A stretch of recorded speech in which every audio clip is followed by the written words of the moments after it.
Hey everybody, this is Jordan Keeley, Peace River North MLA. I took a chance to come to Universal Ostrich Farm here to have a look at their ostriches. These birds fought the avian flu and survived. And right now the CFIA and the federal government want to come after them and cull them. And unfortunately the farmers, the owners, they have to now try and fight this in our court system to get it so then these amazing birds can survive. But you know, these birds, they're flightless.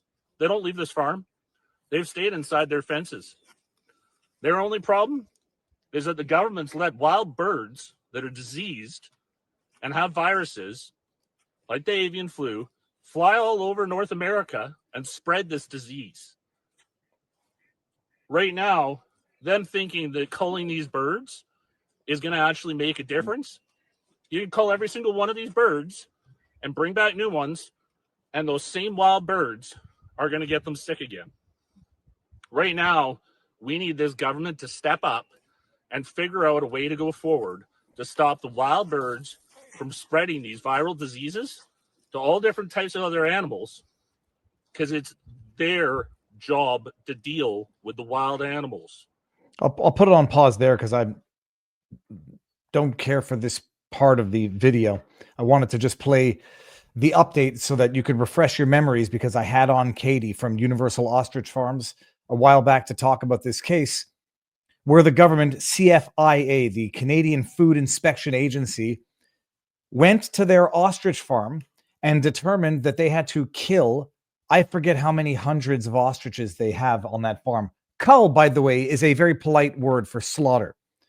And the CFIA, a government agency, came in and said, yeah, you had a few sick ostriches before, and we did a test on them, some anus swab, but I'm not trying to be funny. It's just the lack of seriousness of the test, an anal swab PCR test, and determined that some of these birds might have had the avian flu.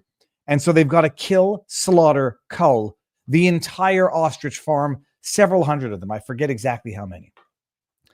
The CFIA comes down with that order, and Katie took to the courts to get an emergency injunction enjoining the imposition of that order to slaughter, to murder these ostriches. They were digging trenches because apparently they have to bury them several hundred per trench. They got a court order to enjoin the immediate enforcement of that administrative body ruling to slaughter these animals. And they went to the courts for a hearing on judicial review of that order from the CFIA. It's Sovietism. This is communism, statism, whatever the hell you want to call it.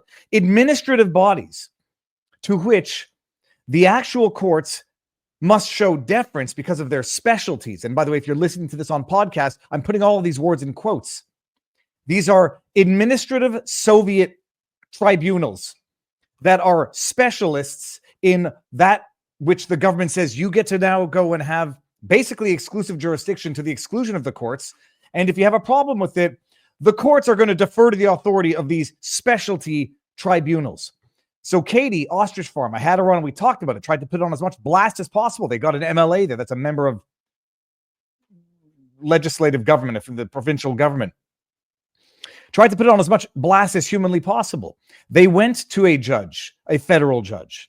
And the judge today issued the ruling. I mean, I literally got it a couple of minutes before going live. Let me see if I can find the ruling. I had it opened here.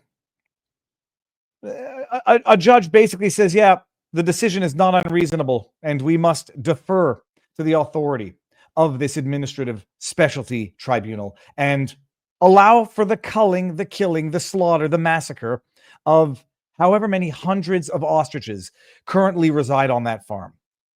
By the way, it's been 120 days. None of them have been sick. It's been 120 days. None of them have died. None of them have, from what I understand, tested positive for the avian flu. This is what happens when you get a disgusting, stubborn, piece of shit government organization with their claws into your private business. They never let them out. And they'll never admit that they were wrong, because to do that would admit that they've been wrong in other circumstances. These ostriches have been healthy for, as far as I understand, 119 days now. No, but they're still going to enforce the original order to slaughter them because of the urgency of the situation at the time, 2 freaking months ago. I said that there's no way a judge could come to this order because by the time a judge comes to this order, any purported urgency for the slaughter is now definitionally no longer existing. I'm not going to read all of this because it's a 127-page ruling and I haven't read the entire thing yet. I skipped to the end, but the overview is pretty decent. Applicant, Universal Ostrich Farms, challenges 2 related decisions made by the respondent, the Canadian Food Inspection Agency, under section whatever, yada. The first decision, a notice to dispose, order the destruction of all ostriches on the farm.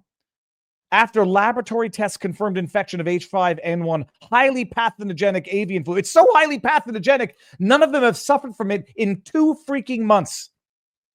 The second, refused the farm's request to spare the flock on the basis that the ostriches formed self-contained, they were protected. They survived and now, therefore, have some sort of antibody. At the heart of these proceedings lies the inevitable tension between a government Soviet body that can tell you to kill your entire business. Some of these ostriches have been in the family for 35 years. Sorry, I'm yelling. Parliament has charged the CFIA with preventing the spread of designated zoonotic and enzoonotic diseases with the protocol, yada bullshit. They create a Soviet-style administrative tribunal that is lawless in its tyranny. The 2 applicants address whether the CFIA's decisions were reasonable and procedurally fair. I dismiss both applications for judicial review. The agency's decisions were reasonable based on the record before the decision maker. At the time, 2 months ago, you want to tell me there's urgency to slaughter these animals now?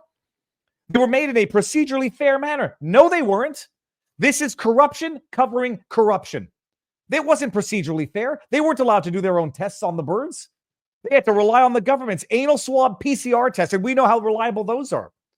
Courts must respect Parliament's choice to assign decision-making power to administrative bodies. While America goes in the right direction, overturning the Chevron deference to administrative tribunals who get to make their rules, interpret their rules, and enforce their rules, that's called tyranny. In Canada, they're going the other direction. We must respect Parliament's choice to assign decision-making power to administrative bodies who get to tell you to kill your animals. The respect comes from the principle of separation of powers, a cornerstone of Canadian public law. Courts must also respect the demonstrated scientific and technical expertise of these agencies.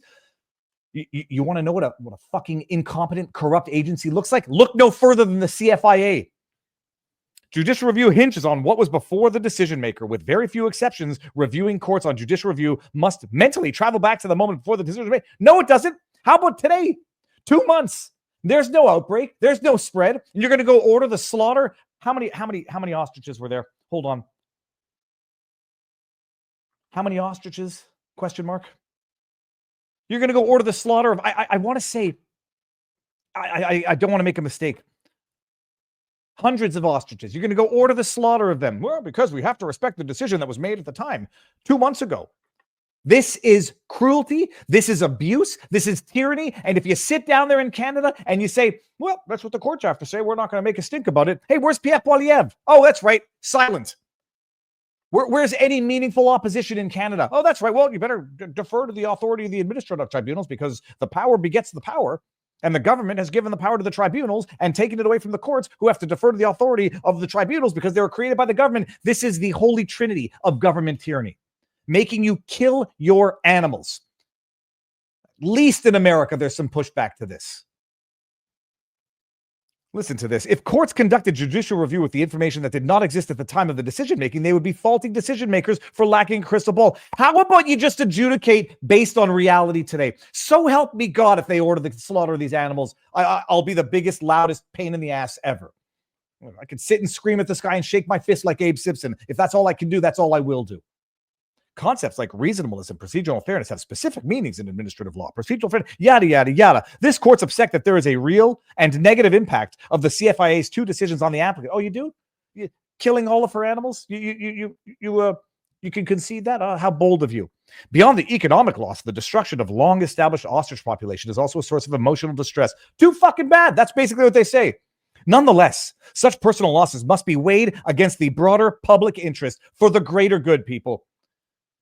Once you understand Ayn Rand, if you do not respect individual rights, you do not respect any minority rights. The greater good, it does not mean tyrannizing the individual. Respecting the rights of the individual is the greater good. Oh, God. It must be a way. Yeah, your psychological torture, your distress, your destruction of property, your theft of private property, because that's what it is. Theft by murder must be weighed against the broader public interest of protecting public health and maintaining trade stability. Avian influenza is a virus capable of causing serious harm to both. Oh, sorry, you can't look back with a crystal ball, but you can look forward with a crystal ball. To combat threats like the virus, Parliament has authorized the CFIA to act decisively, making swift, merciless, brutal, murderous decisions with far-reaching consequences, often conditions of unscientific uncertainty. Go to hell. Everyone involved in that can go to hell if they're not already there, because hell will be when you cannot walk among your brethren on earth because of your inhumanity to men. So share that. Let the world know. This is the absolute state of Canada. It is full-fledged Soviet-style communism, statism, tyranny. I'm going to speak with Katie afterwards. I'm going to see if I can get her back on, or her lawyers, and we'll talk about this, understand the consequences, the delays, the time frame within which they've got to slaughter their ostriches. Yep, I heard it was 400, if I'm not mistaken. I thought it was 400 and some odd, but and they had to, they can only bury them in tranches of a certain amount. So they got to dig multiple trenches. You ever seen an ostrich, 300 pounds? It can kill a lion. No, go around and kill 400 some odd ostriches because they haven't been sick in 2 months. 2 months, but we don't have a crystal ball. Serenity? There will be no serenity now. Horse crap. Don't lie to myself. We're going to get into the show today. We've got an amazing show. This was, hot off the presses. Literally, that judgment came into my inbox moments ago. And I haven't been able to read it, but I've been able to get angry about it because I know what it says. I could draft it if I want to be a mental gymnastics arriving at a conclusion and therefore arguing for. I could have drafted that. And by the way, I did call it. We got to show deference to the administrative tribunals who were created because of their areas of expertise. Bullshit. You ever worked with the government? Oh yeah, they've got an expertise on nothing, and they've got power over everything. And you put those two things together, and you've got the absolute state of Canada in its current iteration.